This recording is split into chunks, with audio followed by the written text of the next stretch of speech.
কয়েক লক্ষ মানুষ যাবে, কয়েক লক্ষ মানুষ। যেভাবে আমরা বুঝছি গোটা বাংলা থেকে মানুষের যা সাড়া, সেদিনে প্রতিবাদ জানাতে যাবে না। আমরা নওশাদকে ছেড়ে যাবার নয়, আমরা তাকে আরও আগিয়ে নিয়ে বাংলার মসনদে আইএসএফকে আরও উপরে তুলে নিয়ে যাব। এই প্রমাণ করাতে যাবে মানুষ। যতই জুলুম করবে তত বাড়বে আইএসএফ, শেষ হবে না।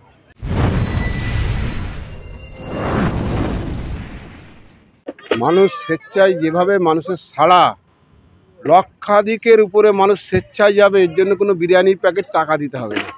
নওশাদ সিদ্দিকীর ভালোবাসা, তার আদর্শ আইডিওলজি, সেই ভালোবাসায় তার লড়াই সংগ্রামকে কুর্নিশ জানাতে যাবে। কারণ গত 23 সালে যে লড়াই, তার উপরে যে অত্যাচার করেছিল বাংলার পুলিশ মমতা ব্যানার্জির নির্দেশে, তার যোগ্য জবাবটা দিতে যাবে। আমরা হাজির হব। আমরা শুধু নয়, কাতারে কাতারে মানুষ যাবে এবং সেদিনকে তারা প্রমাণ করে দেবে উপস্থিত হয়ে নওশাদ সিদ্দিকীকে শেষ করা যাবে না। শেষ করতে চেয়েছিলেন আপনি, ভুল, আমরা ঠিক সেটা প্রমাণ করার দিন 21 তারিখ।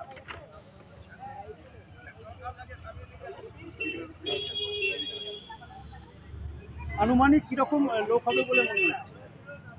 কয়েক লক্ষ মানুষ যাবে, কয়েক লক্ষ মানুষ।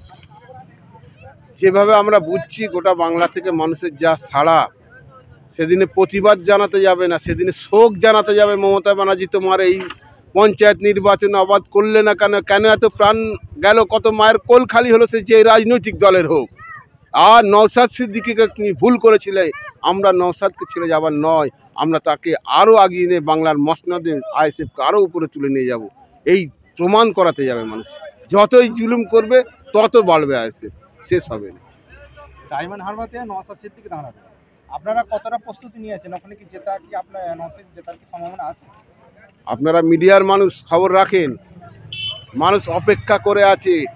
দল অনুমোদন দিলেই নওশাদ সিদ্দিকী সেখানে যাবেন। উনি বলছেন না যে আমি দাঁড়াও। দল যদি চায় যাবে, এবং ওখানকার ডায়মন্ড হারবার মানুষ অপেক্ষায় আছেন। তারা স্বপ্ন দেখেছে আমরা সৎ প্রকৃত লড়াকু নেতাকে আমাদের এখানে পাবো, উন্নয়ন যে করবে।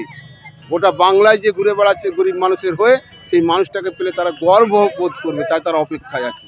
লড়াই তো পরে হবে, আগে অপেক্ষায় আছে। ঘোষণা করুক দল। আইএসএফ থেকে আইএসএফ কতটা শক্তিশালী হয়েছে? আইএসএফের যে সাংগঠনিক অবস্থা, সেই সাংগঠনিক অবস্থার মধ্যে দিয়ে বলছি, লড়াইয়ের মতোই হবে। রাজনৈতিকভাবে গণতন্ত্র মেনে লড়াই হবে।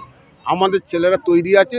সেই শুধু আমাদের সংগঠনে নয়, বহু বুদ্ধিজীবী মানুষ, হাজারে মানুষ এমন আছে যারা রাজনীতির সাথে জড়িত নয়, তাদেরও কাছ থেকে আমরা খবর নিয়ে দেখেছি। তারাও অপেক্ষা করছে নওশাদ সিদ্দিকীকে গ্রহণ করার জন্য। কত ভোটে জেতার আশা নিচ্ছেন আপনারা? সেটা তো আমরা আর অ্যাস্ট্রোলজি আর কেউ নয়। জয় হবে, হাসি মুখে জয় হবে, চুরি করে জয় হবে না, মানুষের দেওয়া ভোটে জয় হবে।